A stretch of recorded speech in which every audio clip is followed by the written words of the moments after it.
एक सार्वजनिक जनसभा में जो शपथ समारोह हुआ, मेरे विचार में यदि हम उसे शपथ कांड कहेंगे तो ज्यादा बेहतर होगा। उसे आप सबने देखा होगा और उसके कुछ अंश अभी भी देखे। इस दुर्घटना ने मुझे यह कहने पर मजबूर कर दिया है कि श्री राम और श्री कृष्ण की धरती पर आखिर ये हो क्या रहा है। शपथ दिलाई जा रही है कि हम ब्रह्मा विष्णु महेश राम कृष्ण हनुमान गणेश को नहीं मानेंगे, मां दुर्गा लक्ष्मी सरस्वती काली की पूजा नहीं करेंगे। शपथ दिलाने वाले तो अपने धार्मिक और राजनीतिक स्वार्थ साधने के लिए ये सब कर रहे हैं, लेकिन शपथ लेने वाले ये क्यों नहीं सोचते कि वो ये क्यों कर रहे हैं। ऐसी दुर्घटनाओं का संसार के हर व्यक्ति को विरोध करना चाहिए, क्योंकि सनातन धर्म की कोई भी व्यवस्था न किसी व्यक्ति के विरुद्ध है, न किसी जाति के विरुद्ध है और न ही किसी संप्रदाय के विरुद्ध है। जिन श्री राम को भगवान न मानने की ये लोग शपथ ले रहे हैं, क्या इन्हें पता है कि वो राम कौन है? जिस सत्ता और स्वार्थ के लिए श्री राम के नाम का अपमान करके शपथ ली जा रही है, उसी सत्ता को राम ने कैसे तिनके की तरह छोड़ दिया था, यह इन्हें जानना चाहिए।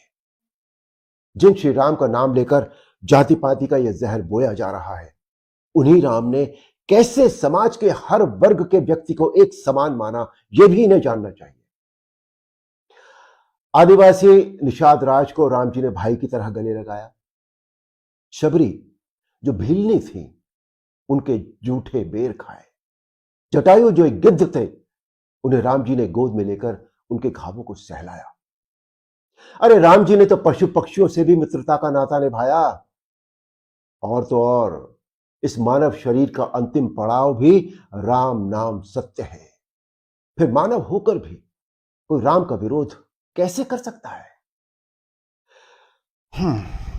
आइए अब बात करते हैं भगवान कृष्ण की। जिन भगवान श्री कृष्ण ने मानवता के लिए सबसे उपयोगी संविधान श्रीमद् भगवद गीता का उपदेश दिया, कोर्ट्स में झूठ न बोलने के लिए जिस श्रीमद् भगवद गीता की शपथ खाई जाती है, उसी गीता का उपदेश देने वाले के नाम का अपमान करके शपथ लेना मानवता के लिए कितना घातक है। कृष्ण का विरोध करने वालों को कम से कम एक बार श्रीमद् भगवद गीता अवश्य पढ़नी चाहिए, ताकि उन्हें यह पता लगे कि कृष्ण किसी धर्म या किसी देश के लिए नहीं, बल्कि पूरे मानव समाज के लिए इस धरती पर आए थे। मैं एक बात कहना चाहता हूं सबसे, कि किसी भी व्यक्ति चरित्र या मान्यता का विरोध करने से पहले कम से कम उसके बारे में जानो तो सही, उसे समझो तो सही। स्वार्थ के चक्कर में व्यक्ति भूल गया है कि वो सनातन धर्म का विरोध करके अपनी ही जड़ें काट रहा है।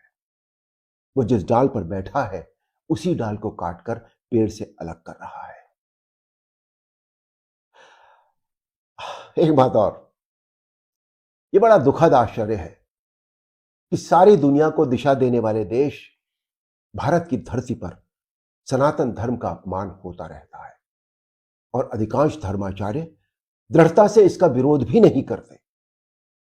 वो धर्माचार्य जो बड़ी बड़ी उपाधियों से विभूषित है, समाज जिनकी बातें ध्यान से सुनता है, उन्हें ऐसे विषयों पर अपनी प्रतिक्रिया देनी चाहिए।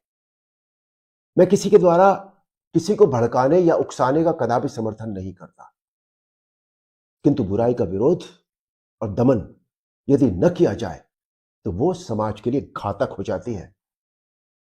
आज समाज में जाति वर्ण धर्म संप्रदाय इस सब के नाम पर जो एक दूसरे का इतना विरोध हो रहा है, वो किसी के भी हित में नहीं है।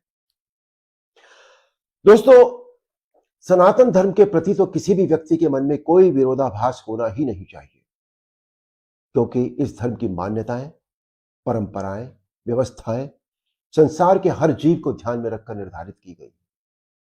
सनातन धर्म हर व्यक्ति को धार्मिक बनने, धर्म को मानने का संदेश देता है।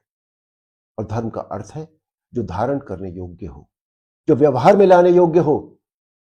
एक बार गहराई से इस धर्म को जानो तो सही, समझो तो सही। मैं मैं बार बार ये कहूंगा कि देश और धर्म हमसे नहीं है, हम देश और धर्म से हैं। हम तभी तक सुरक्षित हैं जब तक देश और धर्म सुरक्षित है। इस सच्चाई को जितनी जल्दी हो सके हर व्यक्ति समझ जाए और इस पर विचार करे। इसी में हम सबका भला है, इसी में हम सबका हित है। जय श्री राम।